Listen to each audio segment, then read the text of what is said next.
Before getting into the episode that follows, I want to provide an update that came from the most recent Landmine Monitor report. It concluded that Myanmar has recorded the largest number of annual casualties from landmines for the first time in its reporting. As the country marks this grim milestone, Insight Myanmar is producing a monthly series, Navigating a Minefield, centering on the people at greatest risk as well as survivors of traumatic attacks. The series will feature Burmese and international experts providing important context about landmine use and explosive remnants of war endangering communities across the country. In cooperation with our media and humanitarian partners, we hope that this vital information will support risk education, raise awareness, and inspire action based on our shared responsibility to end this terrible threat to civilians. More about the episodes, as well as risk education resources, are available on the Insight Myanmar website. For now, let's get into the episode that follows.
I'm pleased on this episode of Insight Myanmar podcast to be speaking with Dr. Lalita Hanwong. Lalita, thank you so much for taking the time to sit down and join us. Thank you so much. I come from the history background. I'm a historian by training. I was trained at the School of Oriental and African Studies, or SOAS, in London, University of London. I did my MA on history and also my PhD on history. But the two degrees were very different because when I did my MA, I only wanted to do something about Myanmar that is related to Thailand. So I wrote my dissertation, which was pretty short, on the conventional warfare between Thailand and Myanmar at the time, during the Gom Bomb period, so on and so forth. But when I went back to London, because I'm pretty close to my supervisor, Professor Ian Brown, who was actually a historian on Thailand, but he decided to shift his interest into Myanmar. So we talked and we clicked immediately about what I would do for my PhD. So I went back to London a year after the graduation of my MA. And I told Ian that, listen, this time I want to do something. I want to devote my time in London to do something completely on Myanmar, because there would be no point for me to spend a lot of time, so many years in London, without being able to use, the rich archival work that London offered to me. So Ian definitely agreed with me, and he asked me to spend a bit of time at the British Library introducing me to one of the greatest archival curators that I ever met, and she's Burmese. So I spent a couple of months when I first arrived in London for my PhD, just to browse through, all the collections, the catalogue at the British Library, what archival sources that the British colonial sources could offer to me. And then I finally found all sorts of gazetteers of Upper Burma, and so on. Basically, police records, and it's been a long time, so I don't remember everything. British administration reports and something like that. So I was really, really fascinated with the amount of colonial records that the British Library has. Yeah. And, 2 years later, I still spent a lot of time. I devoted my full time from 10 o'clock to 5 o'clock at the British Library, just reading through all colonial sources. So I talked to my supervisor what kind of topic that I should look at, what kind of research I should do. My supervisor is a really traditional colonial historian, and he always reminded me, listen, there's no such thing as the best history. The best history for him is just to tell a good story. Yeah, he's not somebody who's obsessed about theories. He doesn't want me to, to be very much into philosophies or historical methodologies. So he just told me to tell stories, to get as much as information from the archives and just write it down. I'm privileged to get to know my supervisor. I was very close to him.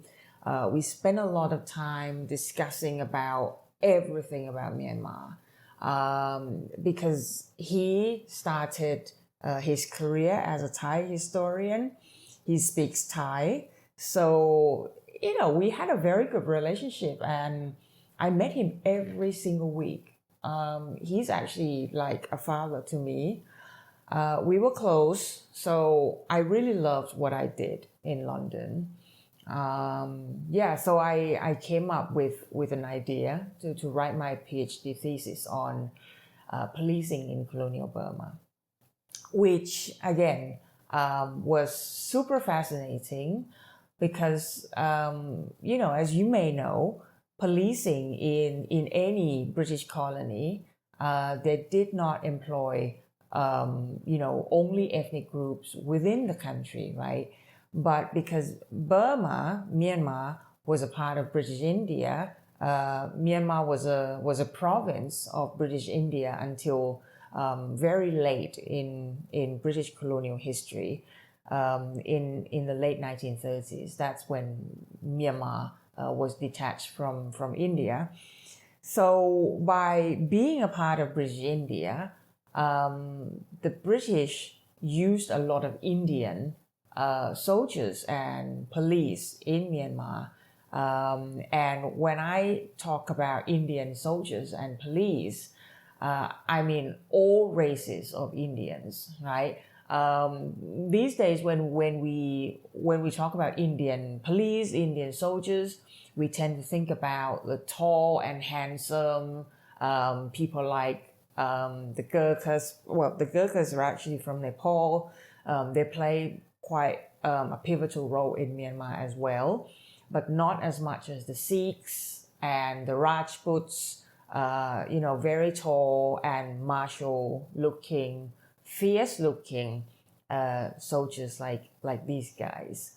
And for the policing, what was really fascinating to me was to get to know the fact that the British were pretty paranoid and suspicious of the Burmese in particular. And I'm only talking about the Burmese here because the British, they only wanted to rule the Burmese. Oh, yes, you may argue there were Karens, there were Shans, there were all sorts of races in Myanmar at the time and still today. But I think that what the British wanted to concentrate on at the time was how to rule the Burmese society and how to create a nuanced, harmonized kind of plural society in Myanmar. And the specific race that they found the most difficult to rule and police was actually the Bamar or the Burmese. Yeah, they didn't really have any problem with the Shans because after all, the Shan state still has Sabawas, and the Sabawas were perfect mechanisms for the Brits to divide and rule and to be able to control Shan states with peace. I just give you one example, which is pretty easy to grasp.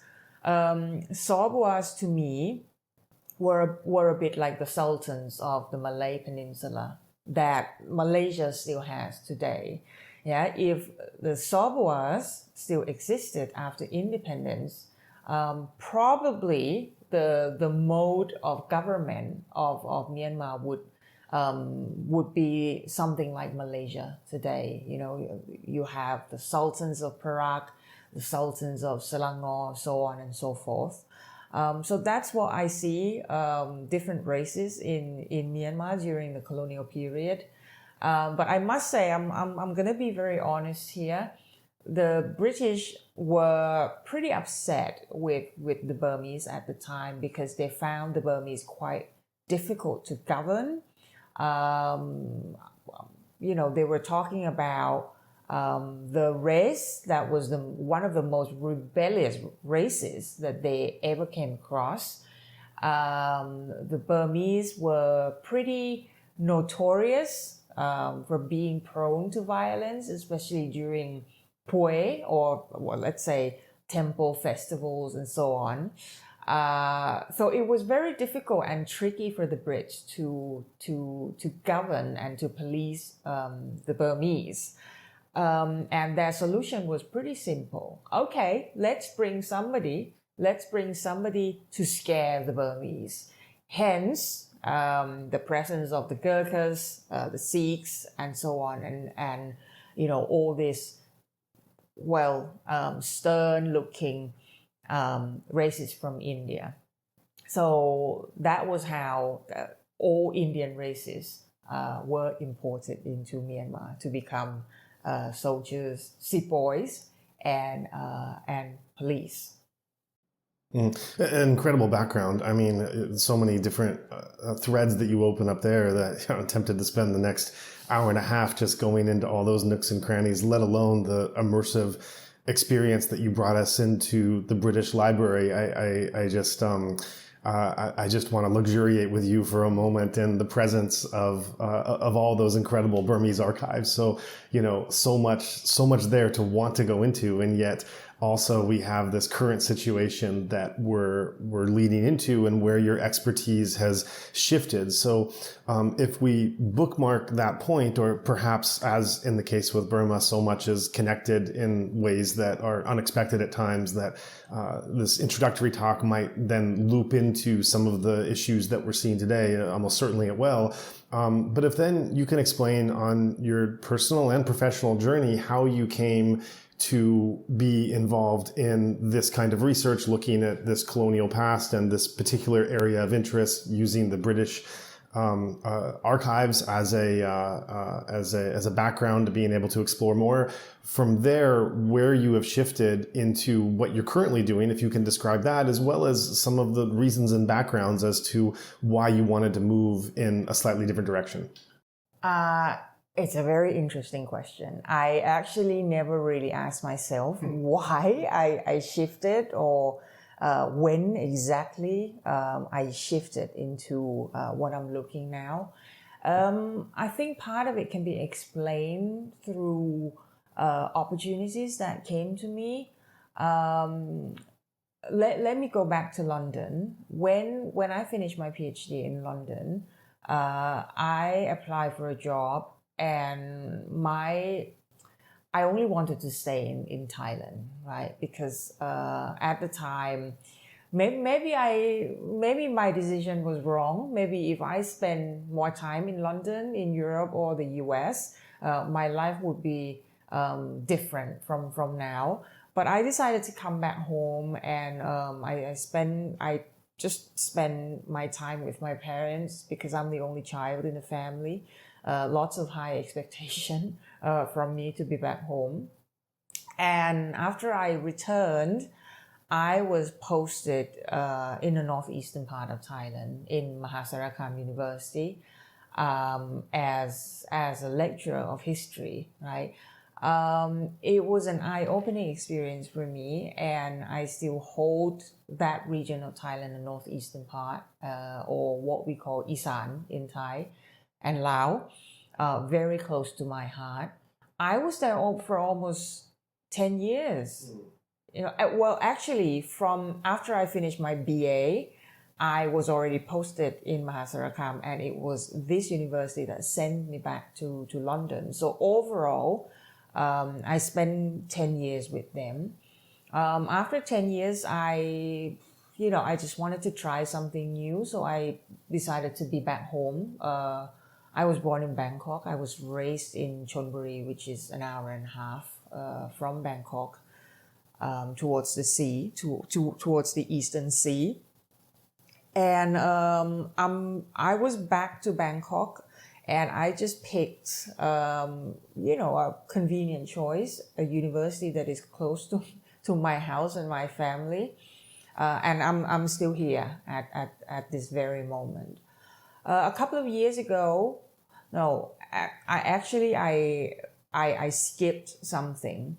So as a Burma person in Thailand, we don't really have many experts on Myanmar. And I think because I'm a curious person and I know a bit of Burmese, right? When I was in London, I did a lot of Burmese with the greatest professor of Burmese of all time, John O'Kell. I actually spent 2 years with him and his family at his family home in High Barnet. I was homeless one day and I went to school. I was with him and my classmates, and he asked me what was wrong with me, and I said I was kicked out of this house, and he kind of adopted me. So I had a very good relationship with him and his wife Sue until the last day of his life. Almost 2 years ago, I went back to London to visit his grave. But it's a bit funny because he doesn't actually have a grave. John was a humble and an incredible guy.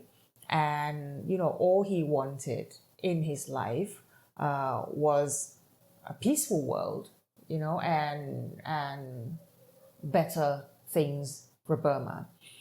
So when he died, he was actually buried in a cemetery, in a proper cemetery, right? But there is no tombstone or anything like that. So it took me a while to discover where he was buried. But anyways, I was really privileged to spend a lot of time with someone like John, someone like Justin Watkins, who was a professor of Burmese at SOAS as well. I came across incredible souls in London. So when I came back, I was not only interested in my discipline, which is history. I'm also interested about politics, what was going on in London. I met a lot of Myanmar Burmese activists, not just Burmese actually, Korean activists as well. I got to know Burmese artists and people who are involved in how to make better Burma, basically.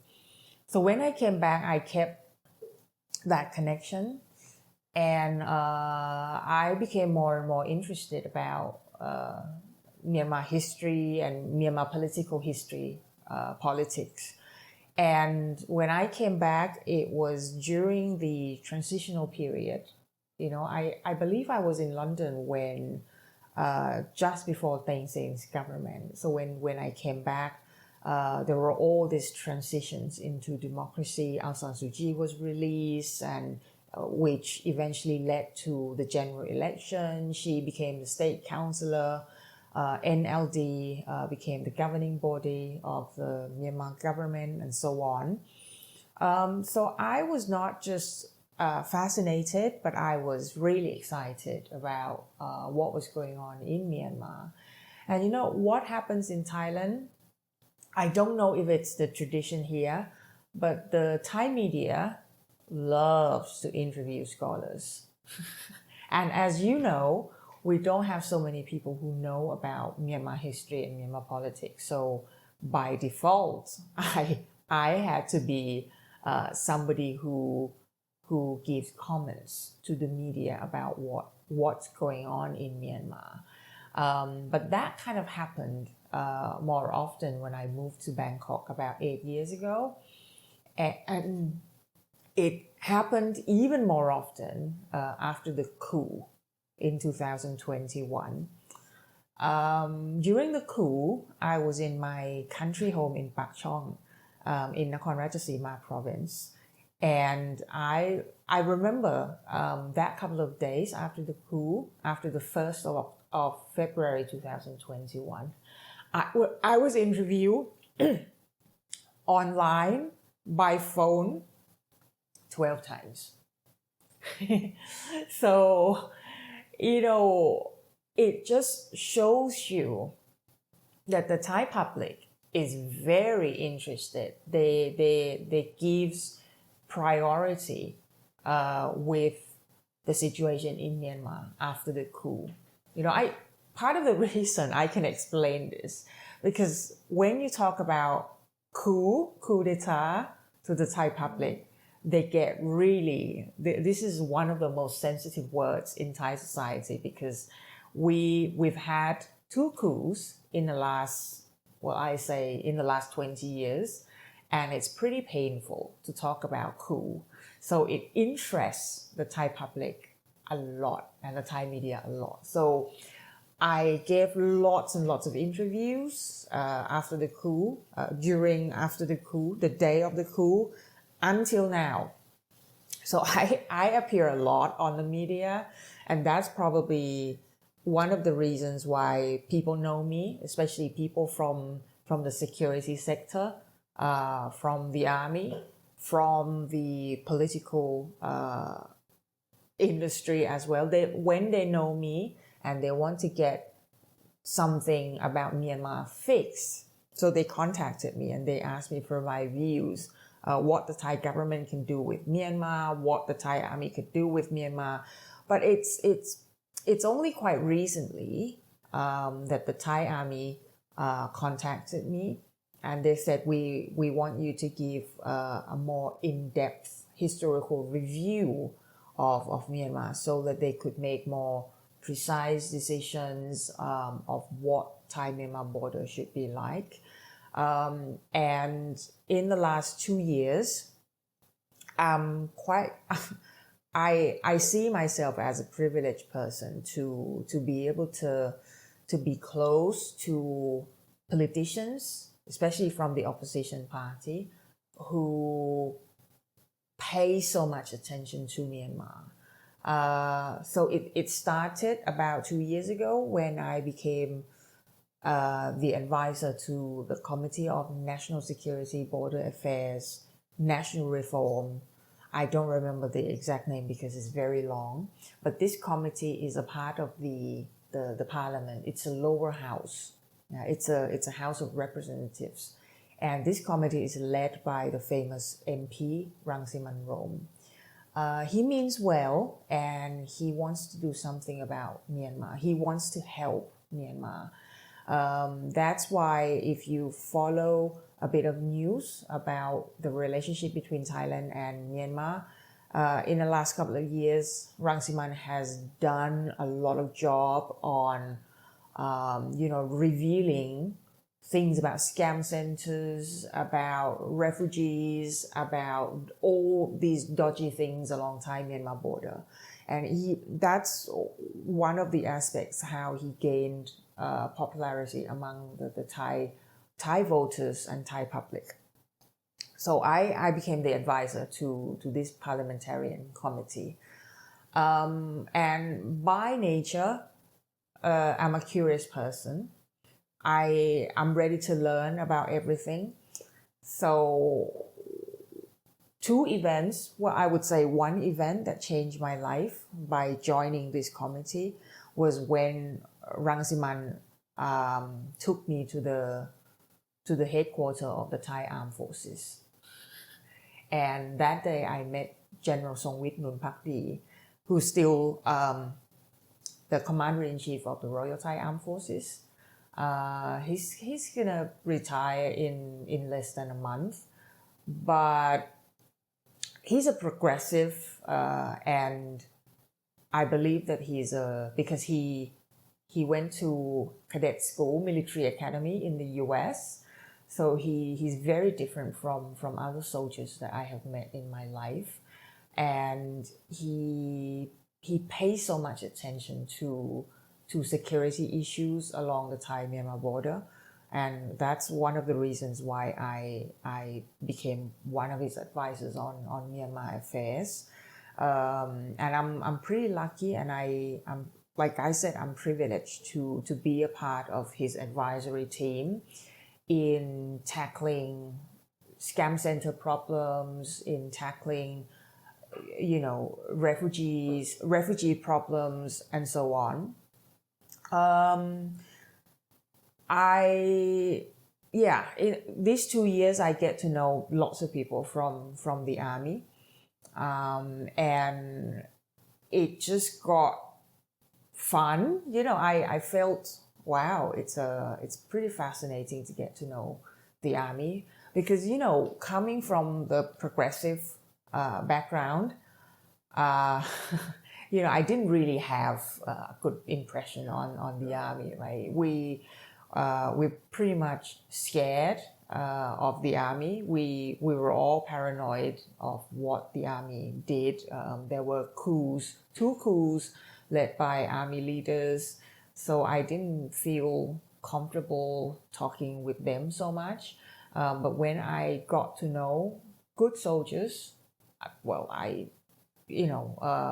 my life kind of changed, because at the end of the day, there are some really, really good-hearted soldiers who mean well, who want to help Myanmar as well. And with this committee led by Rangsiman Rome, I was curious. So one day I drove to Mesot, this famous border town between Thailand and Myanmar.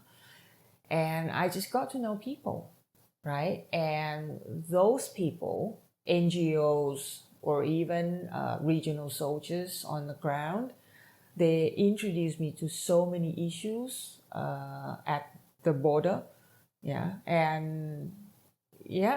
That's one of the reasons why I keep going back to Mesot, and I have to be back to Mesot. It's kind of like my second home now.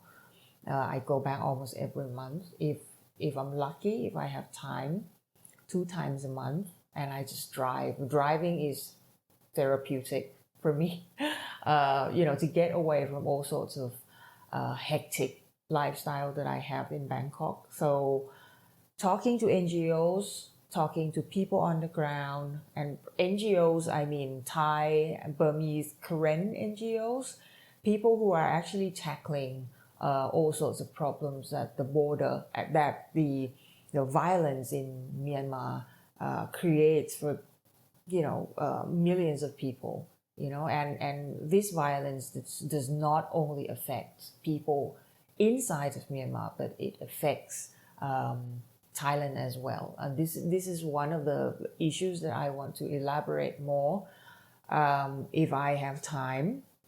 So I feel mentally attached to Mesot. I go back all the time, and every time I go back, I am introduced to new people, right? Mesot is a really fascinating place. There's no place like Mesot. I would say, people say, if you want to meet a lot of Myanmar citizens, regardless of ethnicity, you go to either Mesot or Chiang Mai, right? For me, it's Mesot hands down, because it's different. When you go to Chiang Mai, you normally talk to students, okay? Students who get scholarships to study at Chiang Mai University, Payap University, or sometimes, but very few, at Rajapat Chiang Mai University. mainly middle class people, mainly, well, sometimes ethnic leaders, but these are leaders at the very top level. But if you go to Mesot, you find all sorts of crazy, interesting people, and one of the things that I want the world to know is Thailand has been the hub of resistance from Myanmar for generations, right? If you are into Myanmar issues, if you're interested about the border, you realize that the second, the third generations of ethnic leaders are actually based in Thailand. And I've met so many of them who speak Thai, like I do, who were actually born in Thailand, who hold two nationalities, who are basically Thai as much as I am, right? So it's really fascinating to discover all these things. People who go back and forth within in Myanmar, who come back to Thailand, people who have adopted two cultures, people who understand the dynamics of the border. I find this just amazing, really. Yeah. So that's the drive. I feel like I'm alive today. I have a happy life, and I want to maintain and to keep this life because I feel that it's so fun to discover new people every single day, every time I go to Mesot. Yeah, Thai or Myanmar alike. I think an underlying thread and thing I'm hearing in your story that comes out from the early days in London through the recent days in Mesot, pre-coup, post-coup, is, and you are certainly not unique to this, Myanmar has a way of getting under people's skin, and kind of once you get hooked in there, you can, there's something that pulls you that you can never quite step away from. And I certainly hear that in your story. I hear in your story, as you talk about the fun, the dynamic quality, the passion, the progressive beliefs to want to see a better Myanmar, et cetera, et cetera. I guess all of this is leading to asking about that underlying spirit and that underlying magnetic draw. I think that it's slightly nuanced, different for each one of us, how we exactly define what that is that's bringing us in, making us care so much, and kind of lighting up our life. What is it about Myanmar for you that keeps drawing you in? I think for me, I started this journey quite young. At about 19 years old, I was doing a bachelor degree at Chulalongkorn University, and I was lucky to be in a Burmese language class with Dortan Tan Miet. She's still around. She still teaches at Chula, and she's actually my very first Burmese teacher. Well, she's not super inspiring or anything. She's always been like a traditional Sayama G for me. But through language, you get to know people, you get to know culture. Even Buddhism in Myanmar is different from the kind of Buddhism that we have in Thailand. Well, after I did a bit of Burmese with Dortan Tan Miet in Chula, Thailand has a famous Thai professor who studied Burmese Thai history during the traditional period, conventional Gombom period. His name is Professor Sunet Chutintranon. So when I was about 19, I went to Myanmar for the very, very first time with him. He was just organizing a tour, and I just tagged along. And I felt when I went to Yangon, Mandalay, all the usual touristy stuff, the Jaitio Pagoda, or even Inle Lake, I felt, wow, this country is is nothing like what I have seen before in my life. Well, I didn't see so much when I was young. I only saw a bit of Malaysia, Cambodia, but I was really, really gobsmacked by what Burma offered to me at the time. So when I was taking plane back home, I felt like I was crying, and I felt like, okay, I promise you that I'll be back here. And after that, I just got interested about Myanmar history. I told my mother, listen, Mom, I want to go somewhere. I want to do Burmese history. But at the time I was a Thai historian, I was interested about the warfare between Thailand and Myanmar. I didn't really expect that my life would take me so far to be a Myanmar somebody, so I told my mother immediately when I came back from Myanmar that I want to do something about Myanmar history, and Myanmar history, not Myanmar Thai history. And after I landed in Suvarnabhumi at the time, I told myself, listen, I'm serious. I'm going to do something about this country. Like what you said, Myanmar has a kind of bug, that attracts people into this country. When you get there and you have some sort of chemistry with this country and the people, you can never leave. There's just something special about it. But I just didn't expect that I would take it so seriously and it would take me so far away from what I started. When I went to London, I was introduced to John O'Kell, who was, of course, an inspiring figure to everybody. And he was just so good.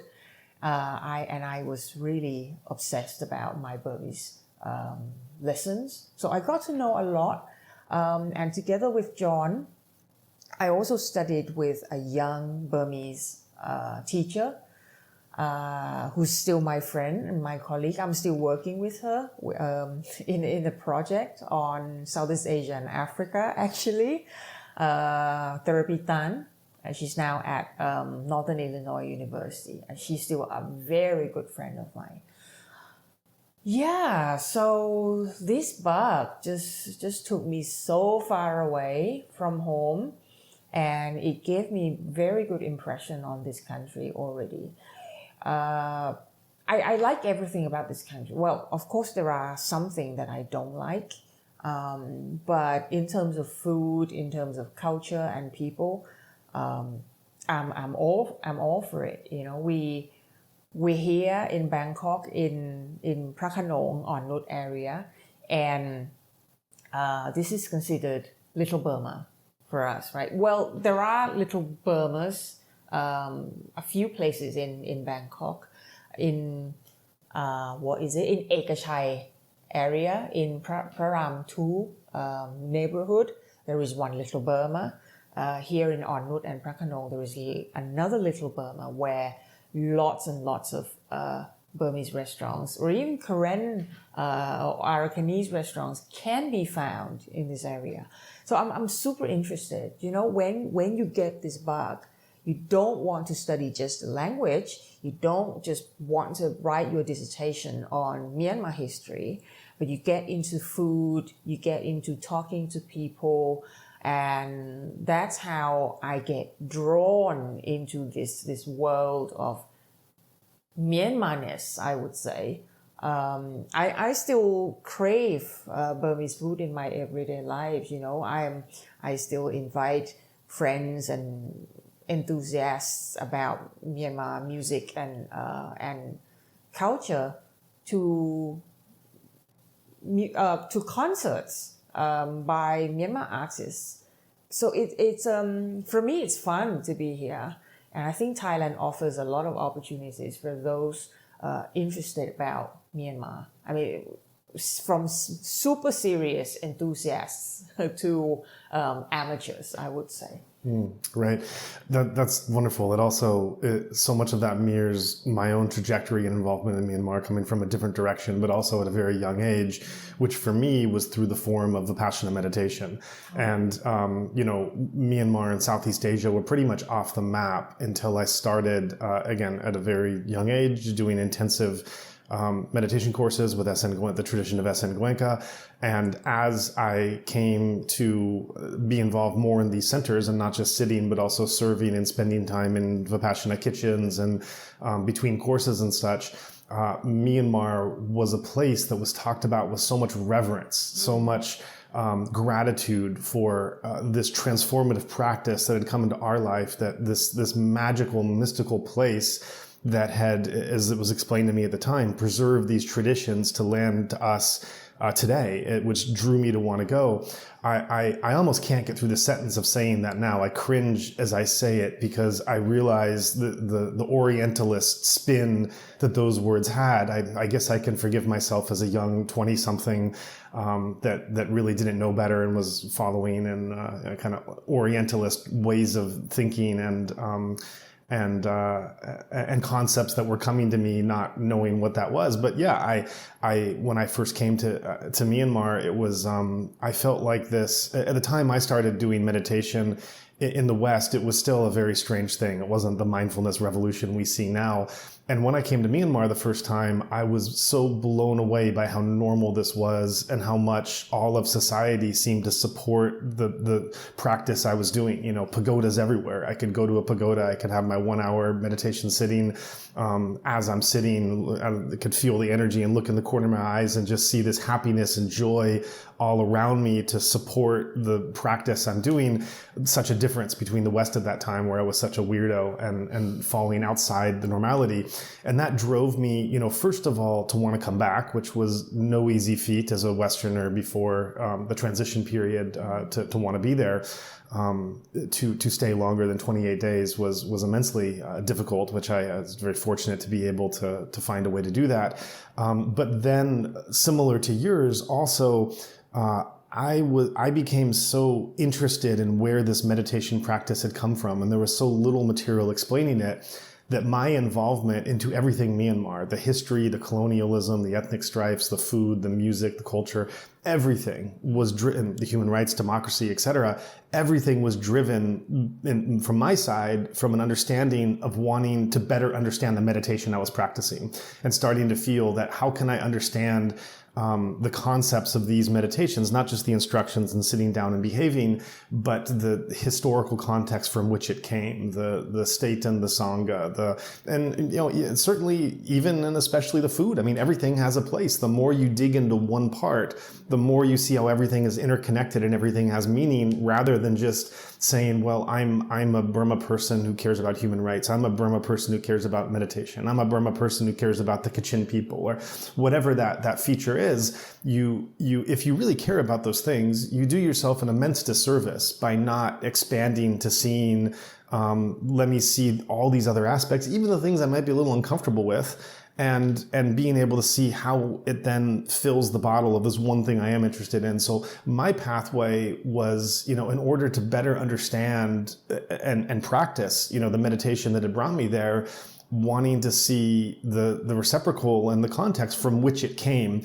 And then that itself became what initially started as just a curiosity to better understand one thing, became an interest in and of itself. And then after the coup, it took on to much greater proportions, and really seeing that this platform, as well as our nonprofit humanitarian mission that we have, those things became, suddenly quite vital in terms of what was going on post-coup.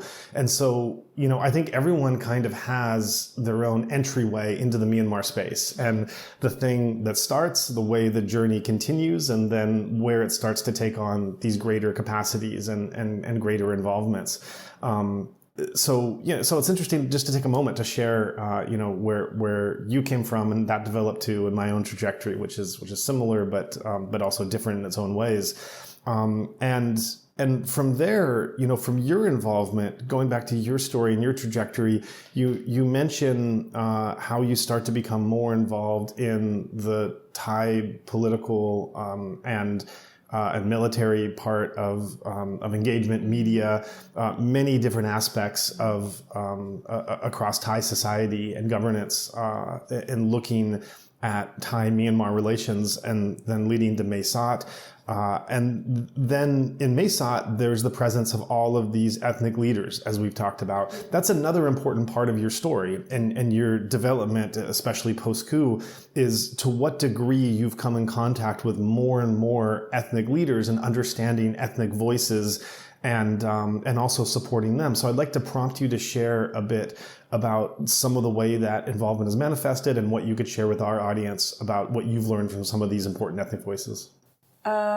First of all, I must say that I've met leaders of all kinds, good and bad.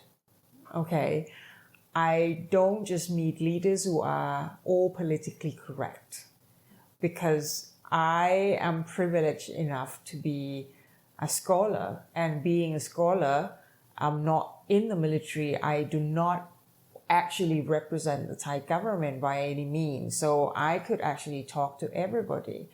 One restriction about Thailand is that, and I keep saying this to my Thai audience, that we're still stuck in the Cold War mode of understanding our neighboring countries, right? I don't want to talk too much about what happens between Thailand and Cambodia now, because it would take a very long time and it's pretty irrelevant to our discussion. But to paraphrase, we're still in the idea that we need to treat our neighboring countries like what happened during the Cold War. We don't look at them as friends or partners. We see them as just stakeholders or somebody or a country that contributes to our own goods, right? So the way I see it is I just want to talk to everybody. And one day when somebody needs a reflection on this leader and that leader, they can come to me. I can, because I'm a historian, and my good friend who's a political scientist, he keeps telling me, wow, you are so good at keeping details. You know, I didn't realize that, but then when I look back, oh yeah, I keep little details here and there. So, you know, with all these leaders, it only started because I was in Mesot, right? And when you meet somebody, that somebody takes you to meet another person, right? And it just goes on and on and on like that, and it repeats itself, right? But I'm always interested to meet everybody. You know, I don't care if this guy I meet is just a young commander in this ethnic group, ethnic army and whatnot, because I think that it's important to be present, because my heart is there. You know, I feel in a way responsible in getting to know them, in talking to them, and because I've been involved in the opposition party a little bit, in the parliamentary committee a little bit. One thing I need to mention is MP Rangsiman. He's serious about Myanmar, right? And he wants to help the people of Myanmar, and he wants problems from Myanmar to be known to the Thai public. So in the last 2 years, in March of every year, this parliamentary committee organizes a meeting on Myanmar, right? So we invited all sorts of stakeholders, KNU, KNPP, and people like that, people from Metao Clinic in Mesot, military officers who work on Myanmar, government agencies, Ministry of Interior, to discuss refugee issues, This year, the highlight was on scam centers. So we invited cyber police and people like that just to come together to tackle the agenda or the issue of the day, you know. But one thing that we never forget is we need to be in contact with Myanmar activists here and far. We don't invite people coming from Naypyidaw because that would be pretty bad to do that from Rangsimanrom's perspective. So with this kind of connection, I get to know KNU more. I get to know these ethnic groups coming as far as Newmont State Party, you know, or even NUG. So because I've been involved in Thai politics just a little bit as I'm not an official advisor, but because the people in the opposition party here in Thailand, some of them are my friends, and because the party doesn't really have any knowledge on Myanmar at the beginning, so we talked and it kind of led to what the opposition party is doing now on Myanmar. Politics is changing quite rapidly in Thailand. Because I'm also into politics, and politics leads me to meet politicians, especially from the opposition side, from other countries, also from NUG and ethnic armies, ethnic groups in Myanmar. So that's how I get to know them and get to learn about them. That's one side of me. The other side of me, I still go to Masot on a regular basis. Talking to NGO friends, I am introduced to new people all the time. Getting to know one PDF guy leads to another guy, and it just continues like this. My idea about them is, I don't know if you feel the same, but when you get to know ethnic people coming from Myanmar, there is absolutely no way that you wouldn't feel sympathetic to their cause, right?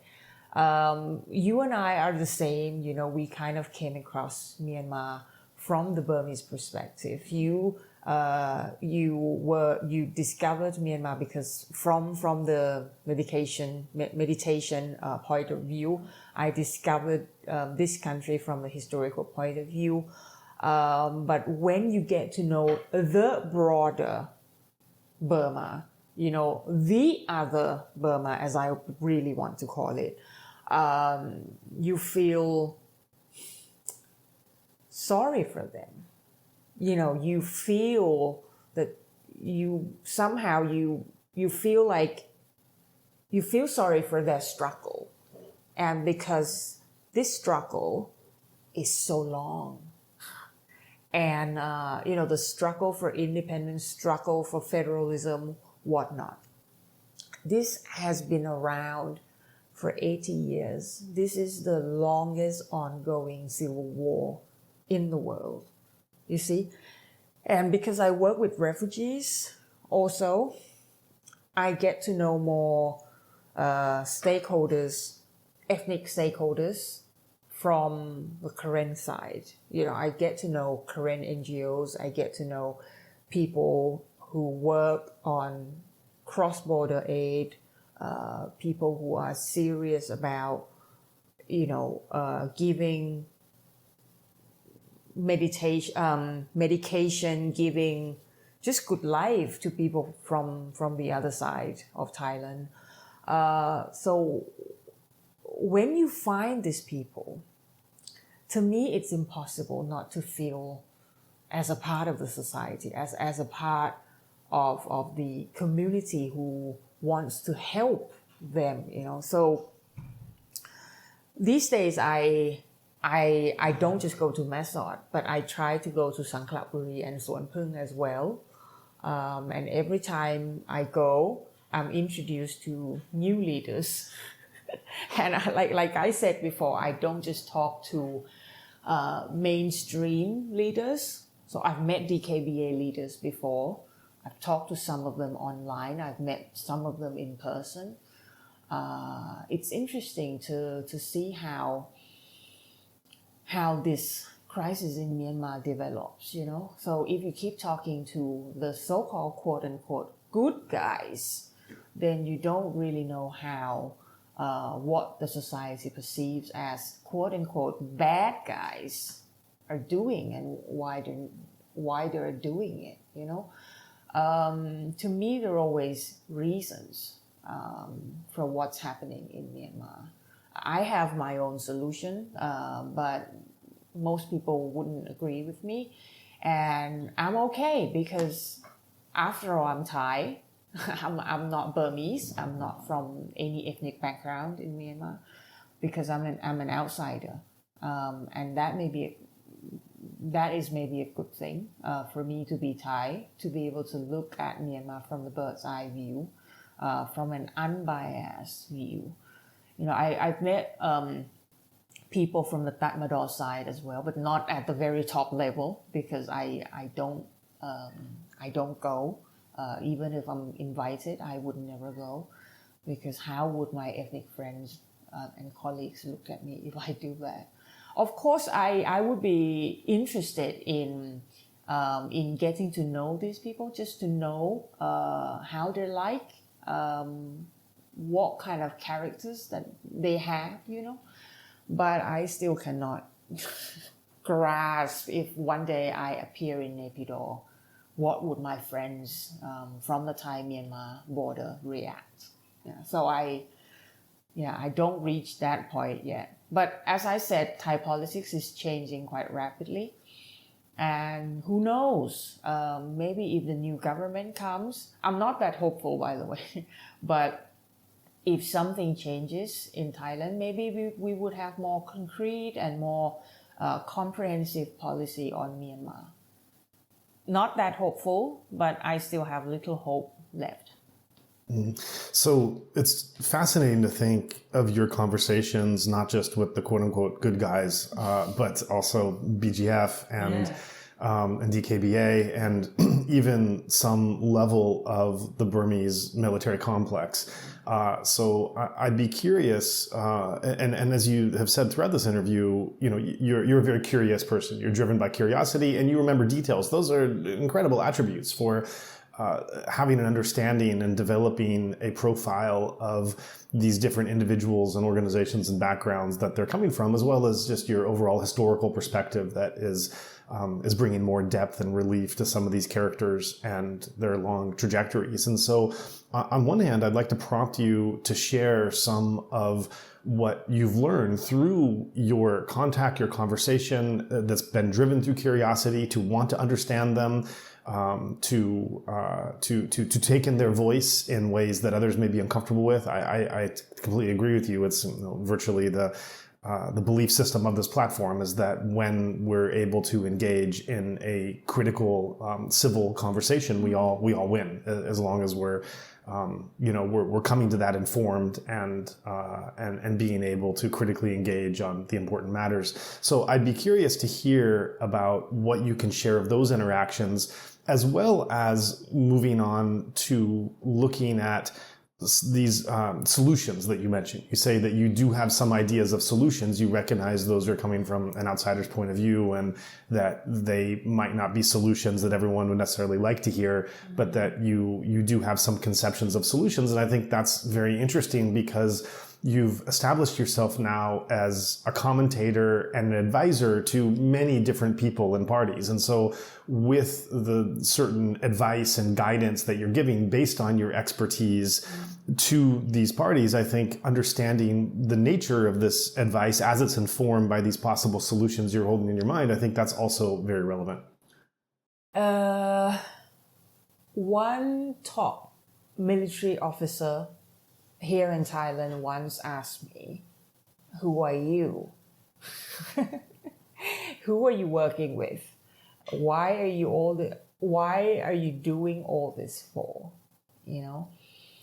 And I paused for a moment. I know that he was joking with me, right? But it was an interesting question.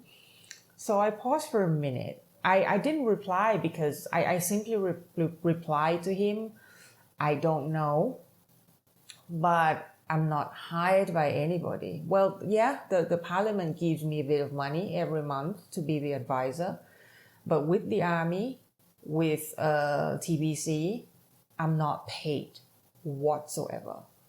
So when TBC was, when they wanted to hire me, of course they asked me this question also. Why are you working with the military?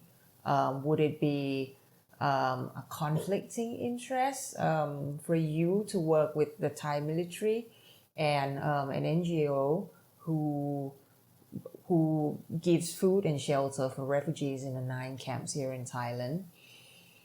I said, well, you can think about it, but you don't have to employ me. You don't have to hire me, but I'm not paid by anybody. And I'm just showing you honesty that I'm doing this purely from my curiosity and from the fact that I love this country. I'm morally attached to the peoples of Myanmar. Okay. And I have my mission. I don't know why I'm doing this and I don't know when it's going to be done, but my mission is very clear and simple. As a Thai, I feel like Thailand already helps Myanmar people a lot. Okay. But I want Thailand to recognize the fact that they could help more. And there are ways that they could facilitate, I don't know what, probably a reconciliation talk, like what we did before so many times before, open or closed sessions. And because I love to go to the border, I feel like the border is a gray zone.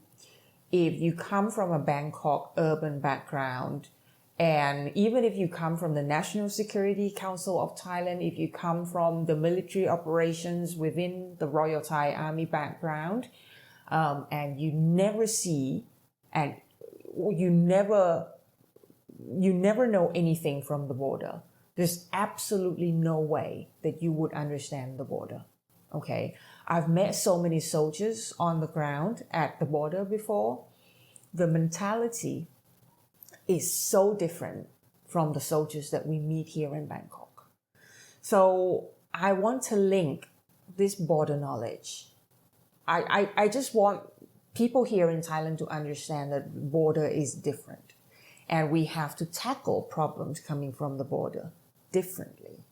We cannot use the urban mindset to get the border fixed however we like it, because the border has their own ways to fix themselves, or, maybe, well, I'll explain in just a bit. But my mission is, I want Thailand to realize that they could do more about Myanmar. Okay, one is to be a mediator, facilitator, what have you. And two, what we have done already is we help IDPs coming from Myanmar.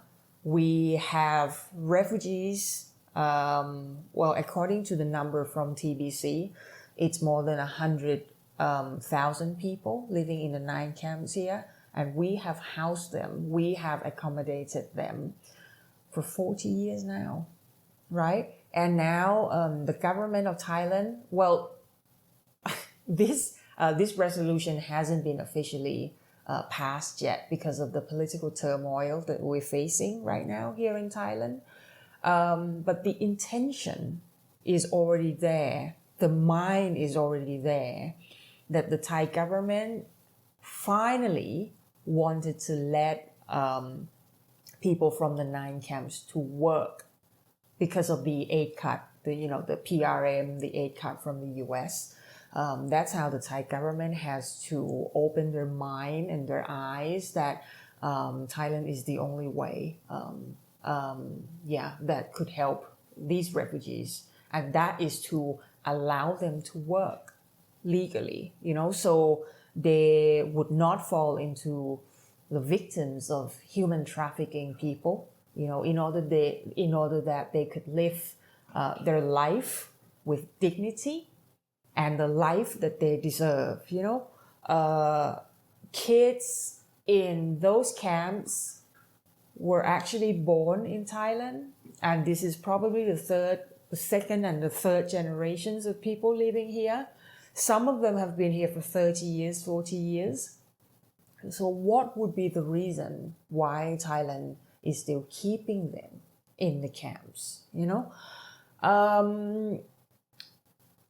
Like I said to you before we began this episode, that there is quite recently, well, actually only yesterday, we have a research project that works on defining the number of Myanmar people living in Thailand.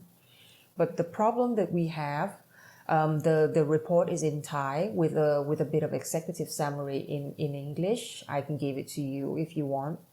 But it's very interesting because the Ministry of Interior, the Ministry of Labor of Thailand have different numbers of how many Myanmar migrant workers, CDMers, or people who just take refuge here. The number is different. Okay, UNHCR, IOM, or even TBC, they all have different numbers, right? But the big problem I like to share with you is from all these numbers, it varies so much from 4.5 to 11 million people, Myanmar people living in Thailand. Can you imagine? This country has 70 million people, round numbers.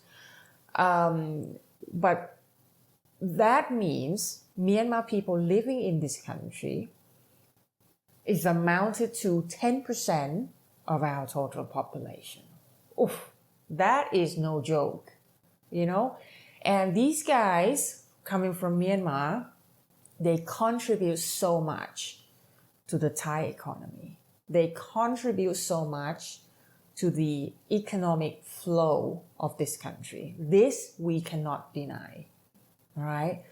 So I think that Thailand should be more responsible for whatever is happening in Myanmar. But if I say this out loud or too bluntly to the Thai public, I would be attacked by the Thai netizens. It's not our problem. It's not our business. Just keep yourself quiet. We already have lots of problems in this country. So why do you want to seek more? Why do you need more problems, right? But I don't see it that way. I think that Thailand has the most potential to de-escalate violence in Myanmar. Why? First of all, after all, Thailand is one of the few countries that can still talk, discuss, and negotiate with the top Myanmar leadership, whether we like it or not. I don't buy this theory that Thailand should boycott and just completely ignore the Myanmar leadership in Naypyidaw. Because at the end of the day, you need somebody who can still negotiate and get an access to Naypyidaw. Otherwise, if you don't have a middleman, if you don't have somebody who talks to top leadership of SAC, I don't even remember the new name, but you know what I mean, right? Then there would never be a reconciliation. Okay, so I keep saying, please leave room for Thailand to do this. But your job, the world community, the people from Myanmar, from the opposition, democratic activists, you should put more pressure to Thailand to be a mediator, right? I think what Malaysia has done so far is great, okay? But Malaysia has no interest in Myanmar. Thailand and Myanmar share 2,401 kilometers of border with each other. We are significant to each other. So there is absolutely no other neighboring country of Myanmar that is more attached, is more helpful to Myanmar than Thailand. China, forget it. India, I'm not sure. Bangladesh, well, maybe not Myanmar's cup of tea. Okay, so Thailand could do a lot more. And like I said before, I would be very happy to be a resource person if somebody wants it. I wouldn't say that I meet everybody already. I've met some of them, but I know them from the media. I've followed, I've monitored my heart and soul with the peoples, different peoples from this country. And because I'm also a columnist, so I write one article for a local vernacular newspaper every week exclusively on Myanmar affairs. So by default, I have to follow news, political development, and whatever that comes up from Myanmar. So I'm responsible for this country one way or another. Incredible. That's really fascinating information and background. And I do just want to revisit those meetings you've had with some of those people we consider not on the side of the good guys, the BGF, the DKBA, any members of the Tamada or other individuals or groups. And to get, I think I share your curiosity in wanting to understand how do things make sense to them, why, how can we understand their motivations and actions and rationale?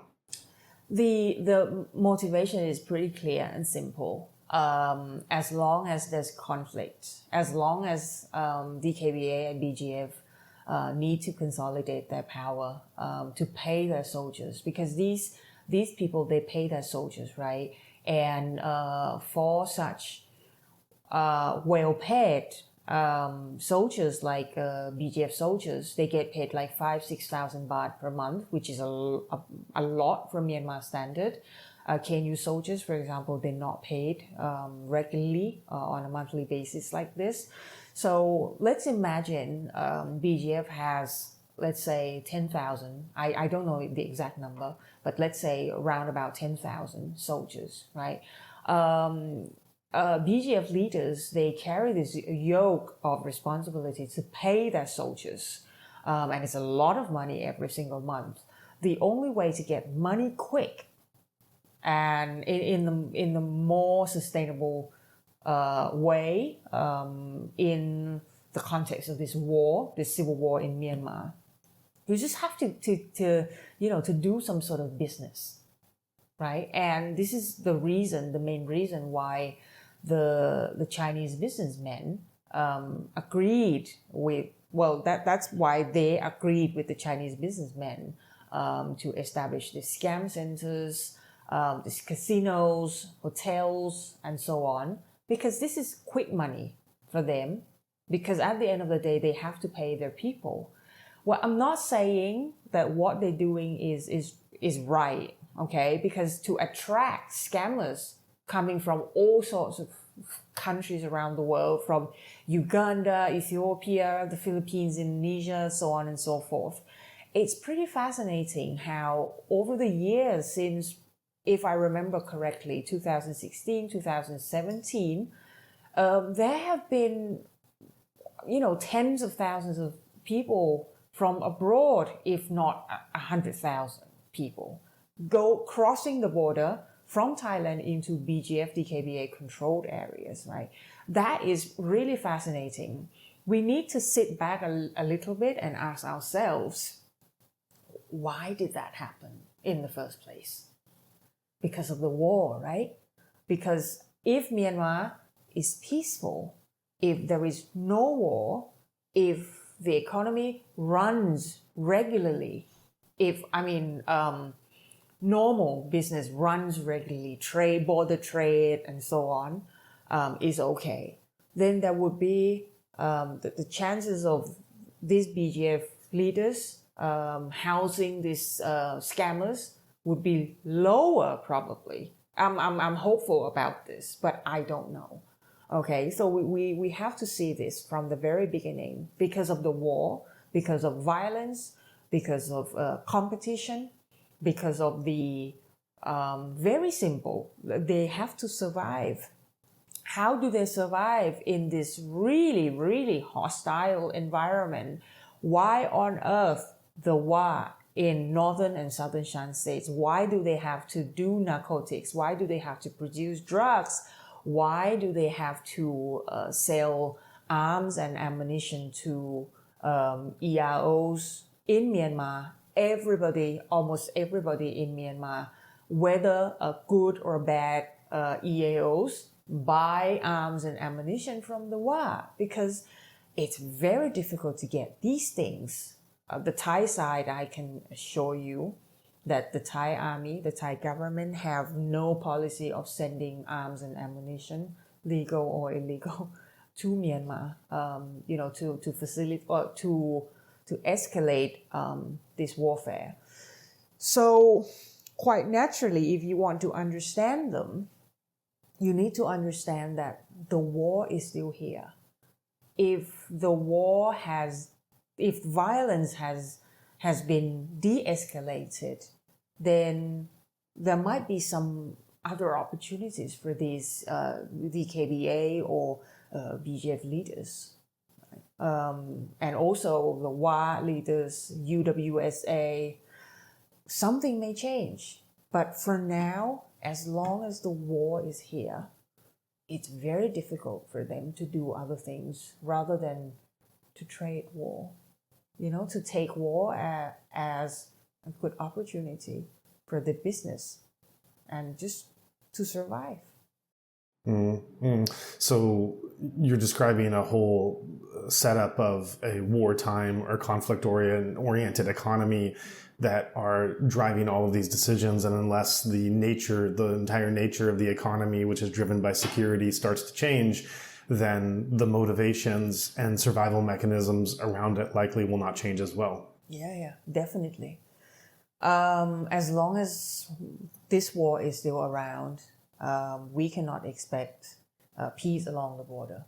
And peace is not just a ceasefire, but better business, more flows of legal goods, flows of legal people from Thailand into Myanmar, from Myanmar into Thailand. But now following news from every source, the Thai police arrest illegal people coming from Myanmar every single day. The Thai soldiers, they arrest, they capture narcotics coming from Myanmar, Shan states every single day. So for me, looking from the Thai perspective, looking from the security perspective, I want Myanmar to be more peaceful. Because if Myanmar is peaceful, if the situation is better, then it would be better for us here in Thailand as well. I'm not hopeful again that if there is peace in Myanmar, and I don't really know because I've never seen peace in Myanmar, long-lasting peace, right?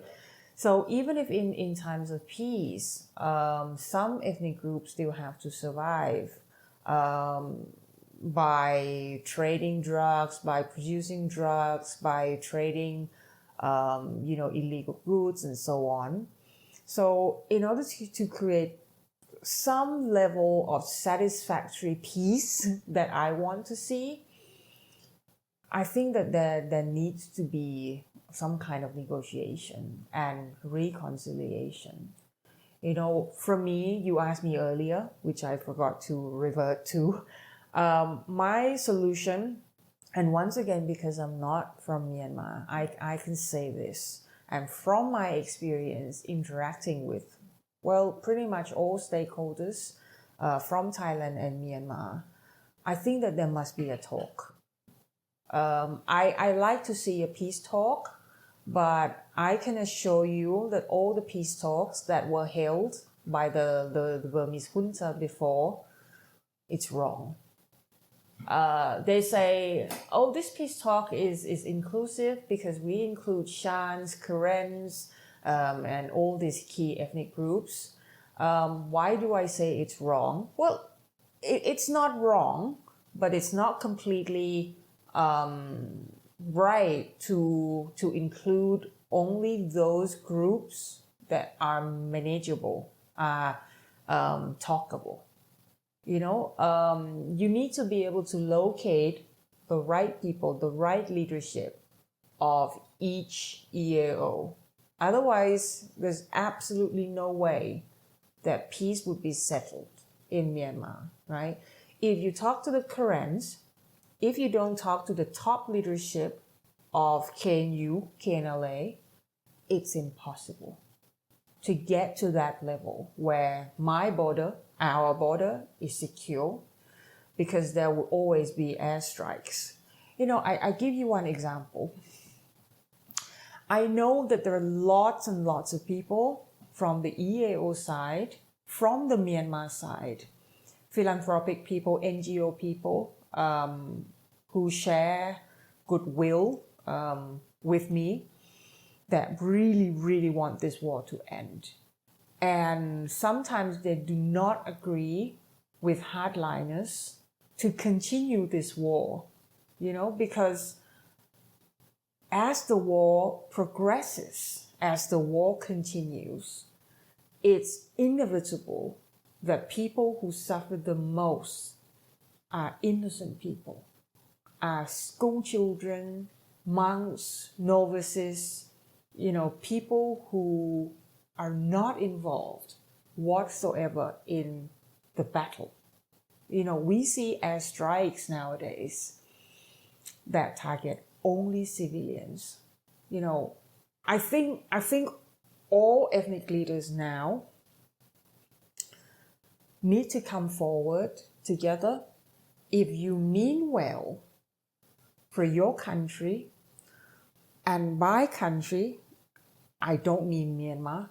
Country here can mean the Kaya country, the Kurni country. It could be the Mon land. It could be the Gothule for the Karens. It could be a lot of things, right? But if you mean well, if you want peace and prosperity for your young generations, I think that there need to be some sort of peace talk.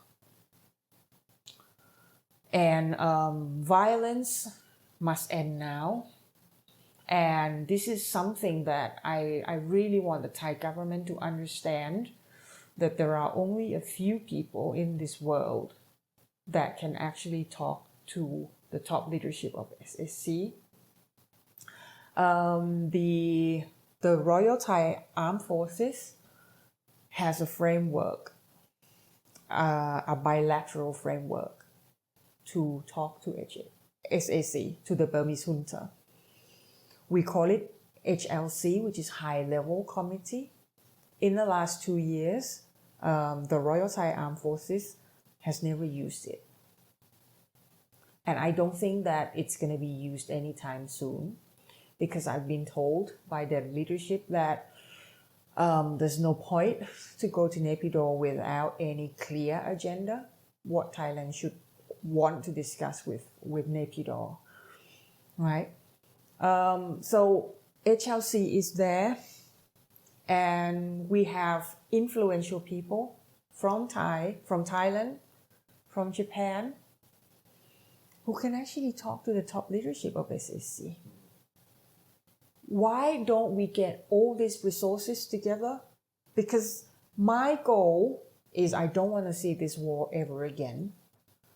It's heartbreaking every time that I see airstrikes which target only on civilians.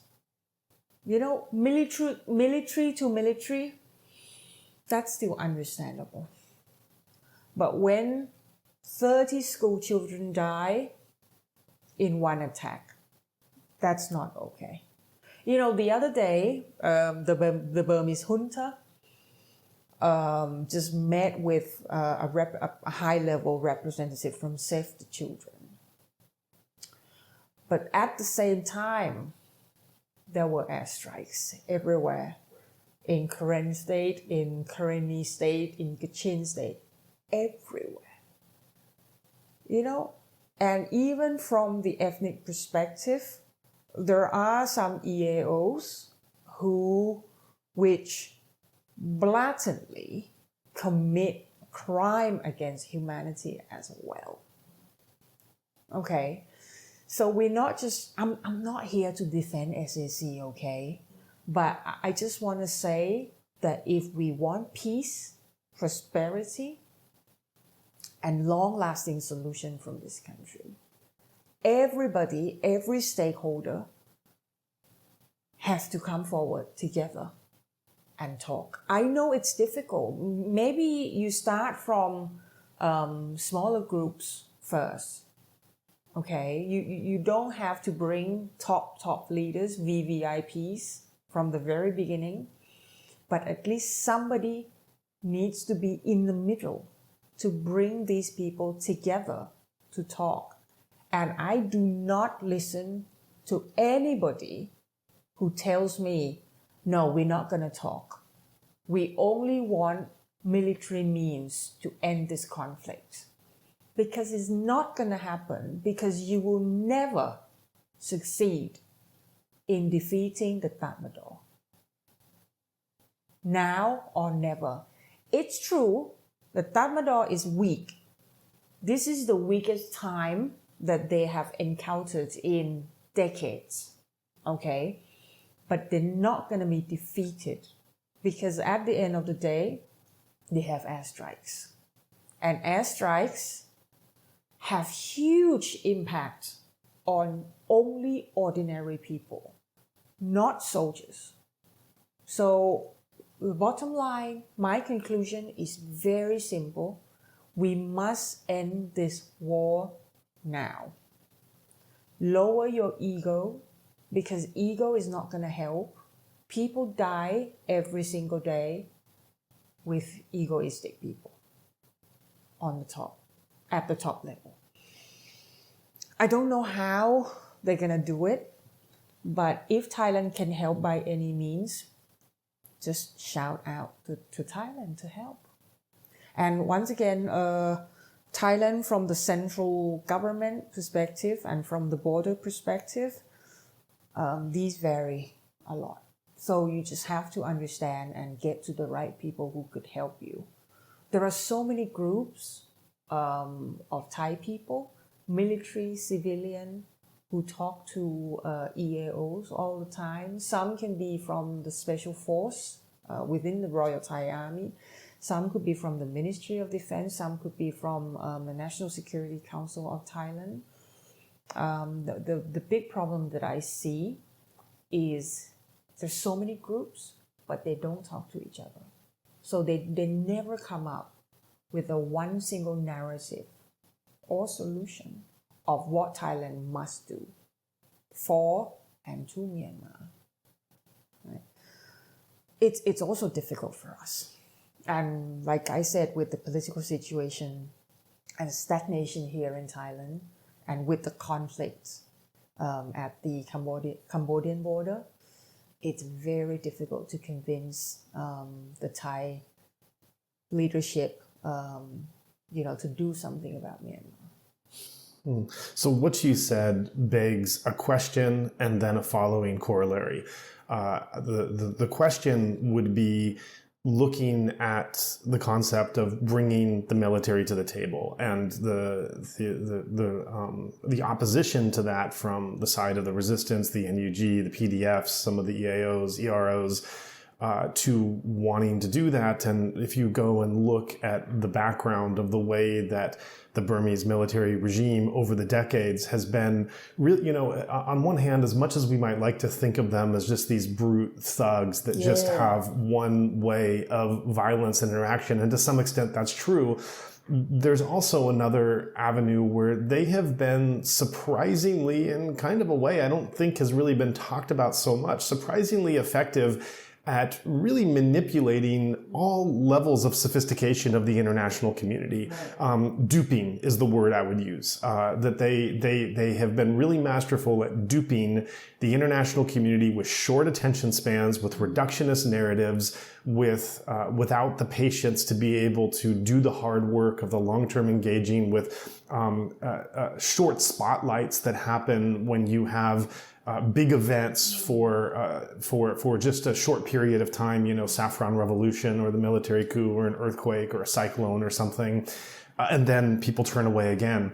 They're really quite masterful at this. And along with that, they have, to back up a moment, I spent a couple of weeks in Oslo, did a deep dive on this podcast with Norwegian foreign policy during the transition and then after the coup. And one of the things and how they sponsored the Peace Center, which became the Joint Peace Fund, and have also spoken to people there.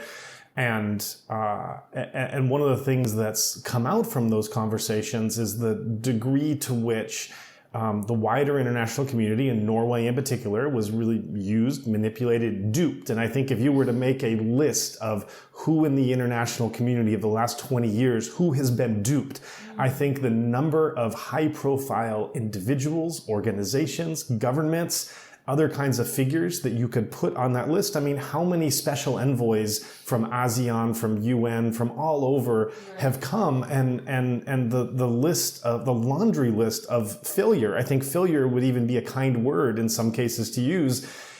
So I think that this is all a build up to say that I think one of the reasons there would be such resistance from these groups to wanting the military to have a seat at the table is to point to this long history of how much the military has been able to successfully and effectively dupe even very sophisticated actors and people who think they know what they're doing for all the reasons I mentioned, that they're able to get away with it. And so I think that is one of the reasons that's driving a motivation among these resistance actors to say, no, enough. We're not going to fall for this again. We're not going to let others fall. We're unyielding in this way. This is not just I think a pushback to what you said is that some might say this is not just a stubbornness or an ego or a resistance. This is based on cold, hard history and facts that the wider international community is not aware of. And we're not going to allow this to repeat itself again. And even if the international community is not behind us with RTP, with the US, with the EU, with UN, etc.,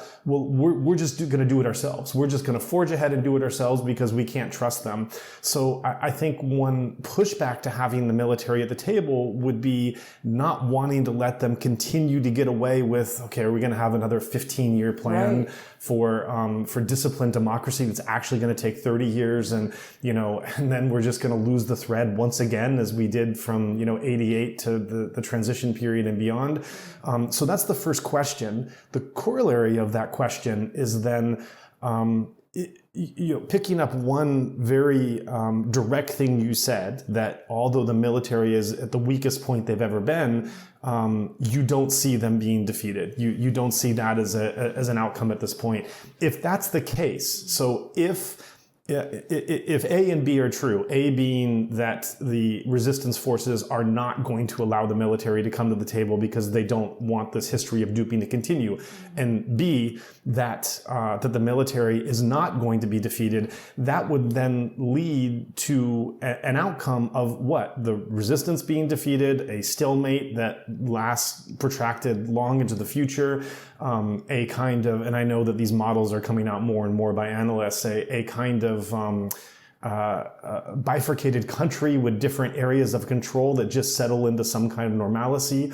So, but the basic question is, well, what then? If that is then the case that we're looking at, that the military can't be defeated, that these sides are not going to come to the table, then what are we seeing from that point on? I think Myanmar now is entering a new transitional period. We have noticed the transition of leadership. Minolai is still there, of course, but we have seen new actors, younger generations of soldiers. But again, these are hardliners. They're not going to give up. Let me quote a good friend of mine who's a Thai working in Myanmar as someone from the security sector. She has a privilege to, well, I don't want to say privilege, but she meets with diplomats and high-level government officials in Myanmar, including Min Aung Hlaing and his wife, many times, okay? And with people who have access to Naypyidaw, it's very clear that the way people in Naypyidaw, the subordinates, ranks and files, and people under Min Aung Hlaing treat him are very different from the perception that we have, because he's perceived as a king in Naypyidaw. Wherever he goes, people shigo in front of him. They always treat him like somebody very special. There is no sign of the military retreating from the border. Of course, there are areas that I'm sure the Naypyidaw has already given up because it would be too difficult, like the AA control areas. That is pretty clear, right? But there are other areas where they still have hope and opportunities to defeat, like the Karen KNU control areas, which is very clear now that they are using airstrikes to regain control in the border area and in the Karenni state. It's very clear. Demoso, Mochi, these sorts of area, Thammador wanted to come back in because in Karenni state, after all, it's pretty close to Naypyidaw and it's so close to Thailand, right? If you regain control in this area, it means that you can come back to wherever that you were before the resistance took control of that area. Well, yeah, I can only share with you that from my source who go to Naypyidaw from time to time, it's very difficult for Thammador to be defeated. Another factor that I want you to take into consideration is that Thammador has a good support from Russia, China. I'm not so sure, but it's Russia who supplies them with arms and ammunition, fighter jets, airplanes, and whatnot now. And yeah, so when arms and ammunition from the ethnic point of view are depleted, after all, when you keep fighting, you are deprived of your arms and ammunition, right? But with Min Aung Hlaing, you could see that he went to Beijing. He had seemingly a good relationship with all these guys in Beijing. And he can still get unlimited supplies from Russia. It doesn't really matter if the planes are F-16 or Gripen from Sweden or MiG something from Russia. It's still workable, and it's enough to do harm to civilians and all these military outposts along the border. So it's fine.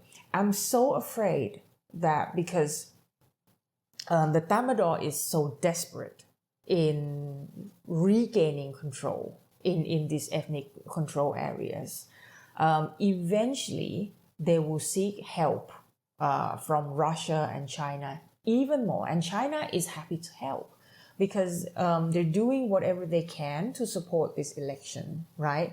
They're doing whatever they can for the Chinese control areas in the three Brotherhood control areas, AA, MNDNA, TNLA, to be safe for them. Somebody told me yesterday, super interesting, the Taiwan conflict with China is coming very, very soon. And eventually, the eastern side of Asia will be blockaded. It will be blocked by the wall. And that's why the Chinese are paying so much attention to their BRI, in Myanmar, in Indian Ocean, and the rest of the world. And that's why the northern part of Myanmar, from the Chinese border into the Arakan state, all these are so strategic to them because they cannot lose Myanmar. And my analysis is very simple. The Chinese, number one, the Chinese will never leave Myanmar. Okay, they will always be here. They will always want to take control of what Tatmadaw thinks. And second, they need peace and stability. Well, at least in their areas in the northern part of Myanmar. All right. So for me, it's all complicated. And eventually, when the Tatmadaw goes to Beijing and say, listen, can we have more weapons? Can we have more, missiles? Can we have more this and that? Well, the Chinese interests are already there in Myanmar and they want to keep it because it's very clear for me now, listening to analyses from many top analysts across the globe and my military source as well, that the war between China and Taiwan is inevitable now.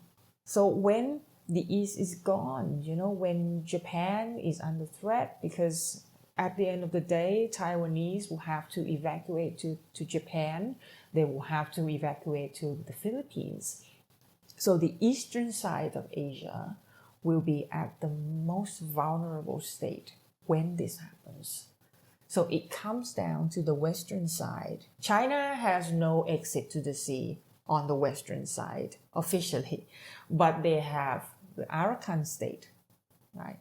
And that they have to make sure that there is peace, the level of peace and stability and controllability that they need on this side. So Myanmar, for me, as long as China still talks to Min Aung Hlaing is not Hun Sen, Cambodia, at the end of the day, is not as important as Myanmar, in my view. So as long as China still wants Myanmar, it's very difficult for Tatmadaw to be defeated anytime soon.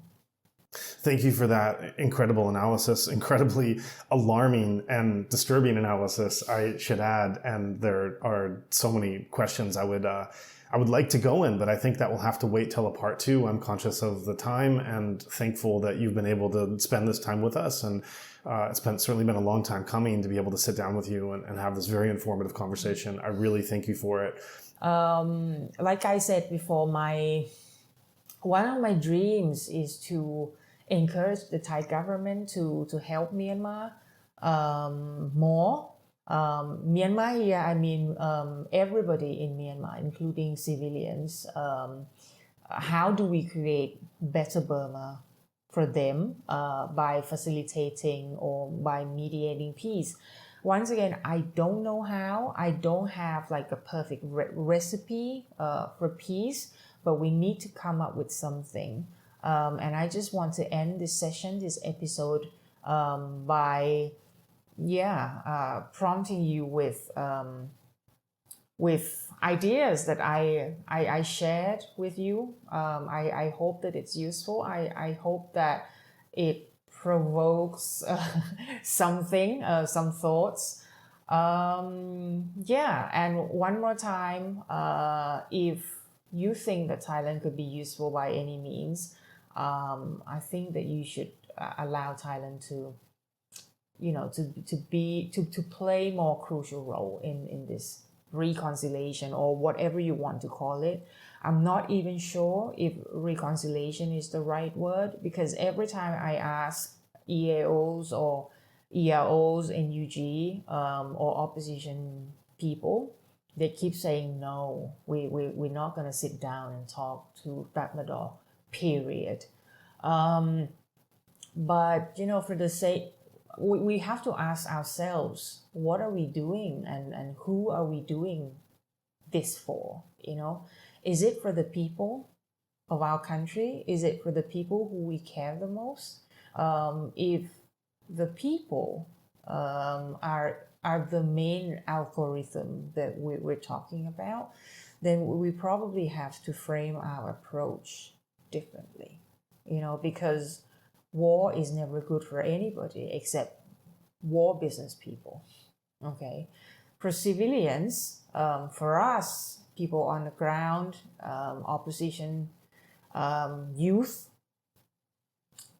there will always be losses. So I guess that we just have to come up with something new, comprehensive, thoughtful, and if I could help you with in any ways, I would be very, very happy to share what I have and my experience with you.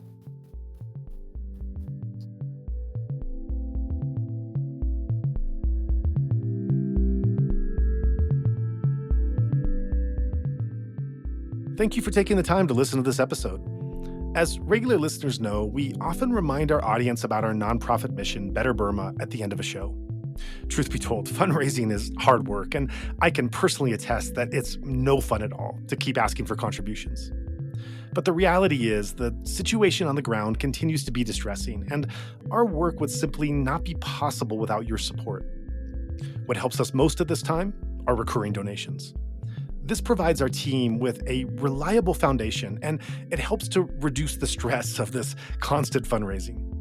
This also allows us to focus more energy on creating impactful content for this podcast, as well as to better plan sustainable humanitarian aid to vulnerable populations. Even a monthly pledge really helps, like, say, gift us the equivalent of, a cup of coffee each month, or consider us a streaming service that you subscribe to. Anyway, to support our cause and make a lasting impact, visit insightmyanmar.org/donation.